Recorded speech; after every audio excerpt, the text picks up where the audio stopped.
폭격기 B-1B 랜서가 풍계리 인근까지 갔다라는 얘기가 있었는데 이런 무력 시위에 관한 또 후속 얘기가 나오고 있습니다. 미군의 최정예 특수부대가 침투에 쓰는 특수 전용 수송기가 그날 작전에 투입됐다는 얘기가 또 나오고 있습니다. 김정은 참수하겠다 이런 의지를 보인 겁니까?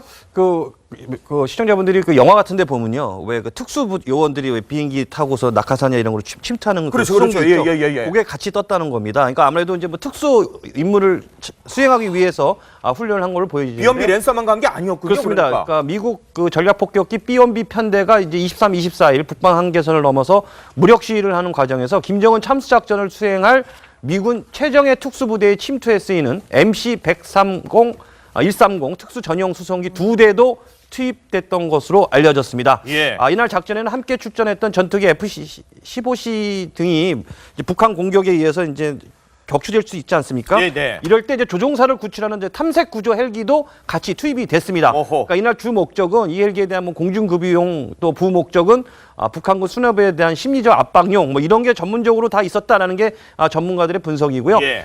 그러나 이제 청와대는 B-1B 편대가 특수 전용 수송기까지 동원하며 NLL 이북에서 비행한 것이 맞냐라고 물어봐도 일단은 확인도 부인도 하지 않고 있습니다. 아하. 그 이유는 청와대 관계자는 B-1B 편대가 그 NLL 이북에서 비행한 것 외에는 군사 기밀이라서 확인해 줄 수 없다라고 얘기를 하고 있는데 이를 두고 이제 구체적인 비행 경로를 공개할 경우 북한이 다 알 거 아닙니까? 어떻게 들어왔고 어디까지 왔다는 걸 다 알기 때문에 오히려 이 함구 전략이 오히려 군사적 긴장을 완화하는 의도라는 분석도 있고 또한 비행 경로를 공개하지 않는 게 오히려 북한의 공포감을 극대화시킬 수 있다 이런 평가도 있습니다. 자, 그런데 B-1B 랜서도 가고 거기에 특수전용 이 참수작전을 하는 부대 비행기도 가고 이거 엄청난 사실 이 긴박한 상황이었던 모양인데 그래서인가요? 우리 군도 비상대기를 했었다라는 얘기들이 후문이 또 있습니다. 그렇죠. 그 외교 안보 라인에서 좀 말이 엇갈리는 부분이긴 한데 예. 긴밀한 공조가 있었던 거죠. 예. 네. 지난 23일 밤에 미군의 전략폭격기 B-1B와 F-15C 전투기 편대가 동해 NLL 이북으로 올라가서 무력 시위를 펼칠 때 우리 해군 함정과 공군 전투기들도 그 NLL 이남에서 만일의 비상 출동을 위해서 대기했던 것으로 알려졌습니다. 북한이 지대공 미사일을 쏘거나 전투기를 출격해서 무력 충돌이 벌어질 때를 대비해서 우리가 그렇게 대기를 하고 있었다는 거예요. 사실상 전쟁 상황까지도 갈 수 있다는 걸 우려했다는 거군요. 굉장히 긴박했다는 거거든요. 군 핵심 관계자가 이제 오늘 조선일보를 통해서 밝힌 건데 그날 밤에 전투기들이 초계 비행을 했다고 해요. 그리고 같은 시각 동해 해군에서는 이제 1함대 소속 구축함이 NLL 밑에서 바로 대기를 하고 있었다고 합니다. 네, 한미 훈련 기간도 아닐 때 이렇게 투입해가지고 같이 훈련을 하는 건 굉장히 이례적인데요. 미국의 B-1B 편대가 피격당할 경우 그럼 진짜 전쟁이 시작되거든요. 이런 돌발 사태에 대비한 것이었다는 군 관계자의 설명이 보도가 됐는데 특히 이 B-1B가 김정은 참수작전에 쓰인다고 하잖아요. B-1B가 신포 인근까지 날아가서 김정은 집무실이 B-1B의 사격 건에 들어갔을 때는 그때 지켜보고 있던 참모들의 손에서 아주 땀이 날 정도로 긴장감이 흘렀다고 해요. 그런데 북한은 정작 몰랐다는 추측이 나오네요. 그렇죠. 네. 자, 북한이 이렇게 B-1B 편대의 무력 시위 비난을 했어요. 비난을 했는데 원래 이 정도면은 바로 당일날 뭐 김정은 명의든 아니면 뭐 누구 명의든 간에 성명을 내놔야 될 텐데 그게 아니라 뜬금없이 며칠 있다가 뜸을 들였어요. 이건 또 뭐라고 봐야 됩니까? B-1B가 뜬 이후에 이제 이런 이제 매체를 통해 북한이 매체를 통해서 이렇게 비난한 건 처음이었거든요. 뒤늦게 북한 대남 이제 선전 매체 우리민족끼리가 그랬어요. 미국이 단독으로 전략폭격기 B-1B 편대를 조선 동해 공해에 출격시킨 거는 한반도 정세를 최극단으로 몰아가는 정말 위험천만한 망동이며 추호도 묵과할 수 없는 일이다. 이건 거의 반공화국적인 도발이다. 이렇게 비난을 했어요. 그러면서 미국의 이제 호전적 객기는 오히려 보복 열기만을 무섭게 분출시킨다면서 미국의 이제 공중비적 이제 미국의 이런 행동들을 단호히 니네가 뜨면 우리는 격추시킬 수 있다. 이런 의지까지도 내보였거든요. 말씀드린 이제 북한 매체가 지난 23일이었어요. 비연비가 이제 동행상까지 왔던 게 비행 이후에 이걸 직접 언급하면서 비판한 거는 이번이 처음입니다. 예. 이 반면 이제 노동당 기관지인 노동신문 같은 경우는 아직까지 이번 출격에 대해서는 어떠한 언급도 하지 않고 있거든요. 예.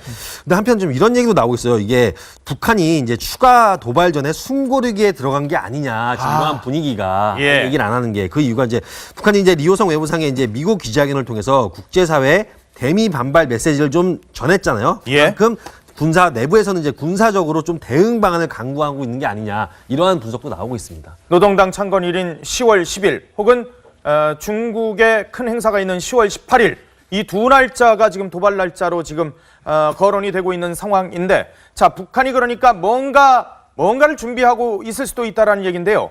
북한은 또 트럼프 미국 대통령을 아주 조롱하는 만화를 내보냈다고 합니다. 어떤 모습인지 볼까요? 지금 보는 것처럼 이 만화는 표독스럽게 부릅뜬 눈알을 굴리며 하마의 주둥이를 연상케 하는 보기도 흉하게 삐죽이 내밀고 저 흉물스러운 몰골을 통해서 미친 개처럼 비정상적인 전쟁 폭언을 쏟아내는 트럼프를 신랄히 야유조소하고 있습니다. 침략 전쟁에 미쳐 돌아치다가 돼진 히틀러에 비유해서 저주 규탄하고 있습니다. 그 히틀러의 이 전쟁 광신자로서의 그 속성을 그 신통이도 닮았기에 트럼프는 제2의 그 히틀러라고 보아야 옳을 것입니다. 네. 자, 이 새로운 방식으로 트럼프 대통령을 저렇게 조롱을 하는군요. 뭐 리춘이나 아니면 또 다른 아나운서들이 나와가지고 격앙된 목소리로 막 비난하는 게 아니라 조근조근 이렇게 막 조롱을 하고 있는데, 트럼프 대통령이 그런데 김정은에 대해서 로켓맨이라고 아주 조롱을 했었잖아요. 근데 야, 로켓맨은 그 조롱 아니거든, 칭찬이거든, 이런 얘기를 또 했다는. 네, 원래 그 칭찬이었다는 거예요. 그러니까 결국은 이제 트럼프 대통령이 이거를 이제 한 워싱턴 포스트의 보도에서 나왔던 건데, 예. 사석에서 그랬다는 거예요. 내가 로켓맨이라고 얘기한 거는 어떻게 보면 시진핑과 이제 친분을 얘기하면서 별명 로켓맨을 고안한 배경이 칭찬으로 해석될 것 같았다. 예. 그러니까 김정은한테는 너 로켓맨이다 그러면은 오히려 좋아할 줄 알았는데 이걸 마치 조롱으로 보인 것 같은데, 예. 그런 건 아니다. 김정은을 내가 칭찬해서 로켓맨이라는 별명을 만들어준 거다. 이렇게 얘기를 했어요. 자, 문재인 대통령 어제 사흘 앞당긴 국군의 날 행사에서요, 대선 후보 시절부터 강조했었던 전시작전 통제권 조기 환수 방침을 재확인했는데, 자, 이게 어떤 과정이 있었고 어떤 의미가 있는지 백대호 기자가 좀 정리를 해봤습니다. 노무현 대통령 시절인 지난 2007년에 한국과 미국은 2012년 4월 전작권 전환에 합의했습니다.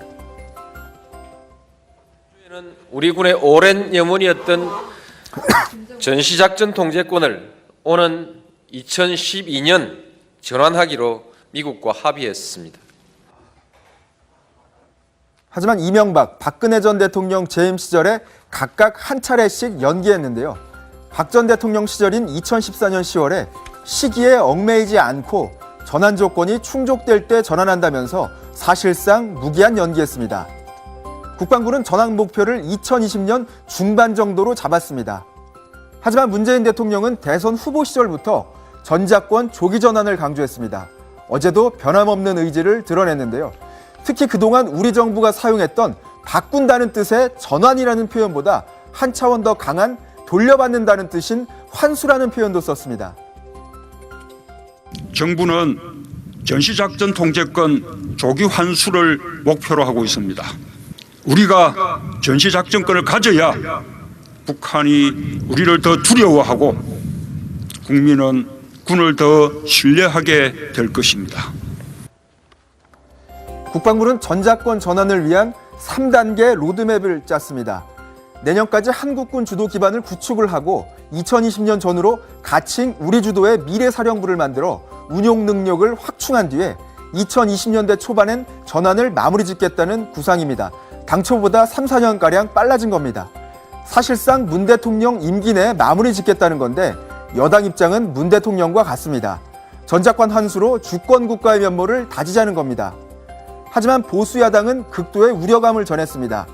북핵 위기가 고조되는 등 한미 공조가 강화돼야 하는 시기에 환수라는 표현을 써가면서 미국을 자극하는 듯한 모습을 왜 보이냐는 겁니다. 전시 작전권 조기 환수는 밖으로는 한미 동맹 간에 균열이 있는 것이 아니냐는 오해를 불러일으킬 수도 있기 때문에 적절한 시기에 하신 말씀이 아니라고 그렇게 생각이 됩니다. 나라를 지킬 능력이 안 되는데 어떻게 그런 말을 함부로 하는지 그 북한이 바라는 바입니다.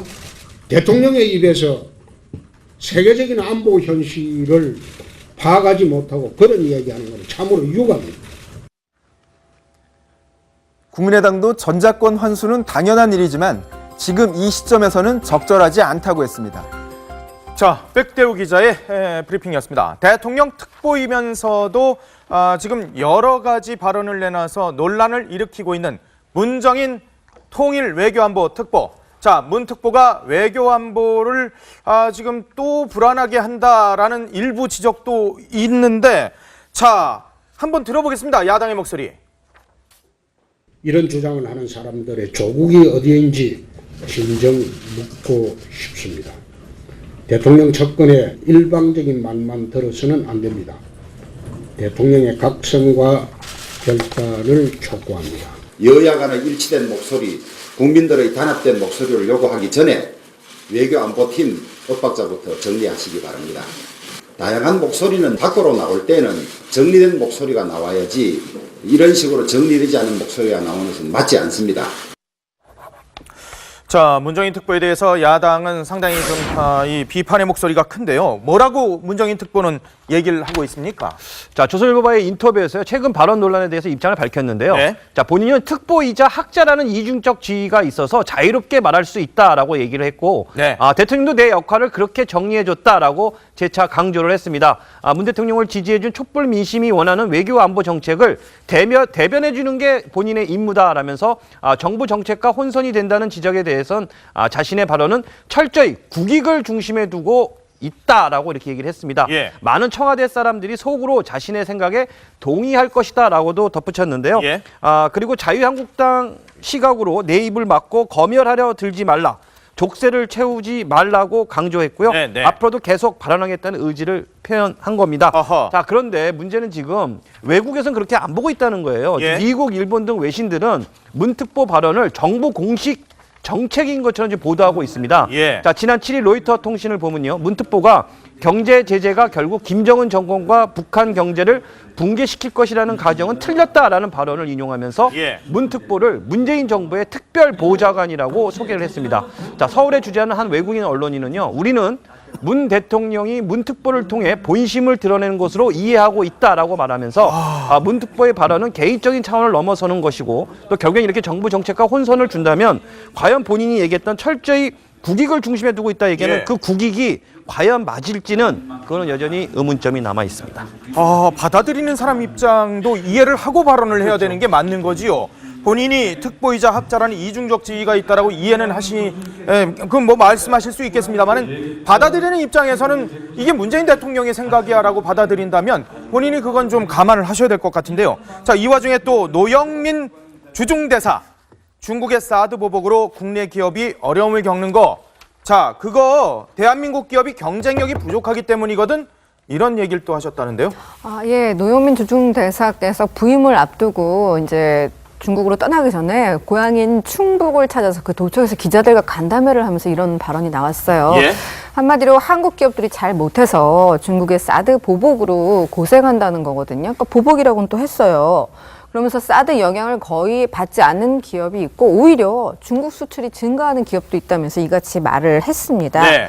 그는 또 국내 기업들이 평상시에 얼마나 전략을 잘 발휘해 왔느냐가 중요하다고 강조하면서 자신이 사드 사태를 보는 첫 번째 측면은 우리 기업 내부의 경쟁력이라고 밝혔습니다. 네. 또 한중 관계가 양측 지도층이 만나서 한 번에 정상화되는 게 아닌 만큼 우리 기업들은 경쟁력을 더 키워야 한다고 거듭 역설했습니다. 그런데 대사라는 것은 외교 사절로서 자국의 이익을 대변하는 것이 본인의 임무입니다. 그렇죠. 미중일 대사 모두 비외교관 출신이라는 공통 분모를 안고 있는 상황인데요. 송민순 전 외교부 장관이 대선 때 문 대통령과 악연을 맺으면서 외교가에서는 이 때문에 정부가 비외교관을 세운 건 아닌가 하는 호사가들의 말도 심심치 않게 들려오고 있는 상황이거든요. 근데 우리 노 대사께서 정치인 특유의 그런 뭐 정치력을 발휘해서 사드 보복 문제 좀 꼭 해결해 주시고 기업 좀 웃게 해주셨으면 좋겠습니다. 그러네요. 물론 우리 기업의 경쟁력이 당연히 커져야 된다라는 이 선의는 알겠습니다만은 과연 대사로서의 발언으로서의 적절성이 있느냐 여부는 좀 따져봐야 될 것 같은데요. 자, 문재인 대통령 지지율 오늘 갤럽 조사 나오는 날이에요. 갤럽 여론조사 지금 어떻게 됐습니까? 네, 어떻게 보면 좀 회복 조짐을 보였었죠. 근데 문재인 대통령의 국정 지지율이 다시 하락을 했습니다. 그러면서 70% 선이 또 다시 무너졌거든요. 예. 이 갤럽 정례 여론조사에서 국정수행 지지율을 묻는 질문에 지난주보다 5%포인트 하락한 65%를 기록했습니다. 그다음에 갤럽 조사에는 취임 후에 가장 낮은 수치거든요. 예. 부정평가도 한 26%가 나왔는데 예. 부정평가 이유를 좀 살펴보게 되면은 북해 간보가 32%로 가장 컸어요. 예. 거기 이제 과거사를 들추거나 정치 보복이라 이제 이런 게 부정평가 이유로 두 번째 이유로 꼽혔고 예. 이제 뭐 인사 문제나 과도한 복지 이러한 것들이 그 뒤를 이었습니다. 어쨌든 65% 취임 후에 가장 낮은 수치가 나왔다는 부분이 가장 핵심으로 보입니다. 그러네요. 65%의 지지율을 기록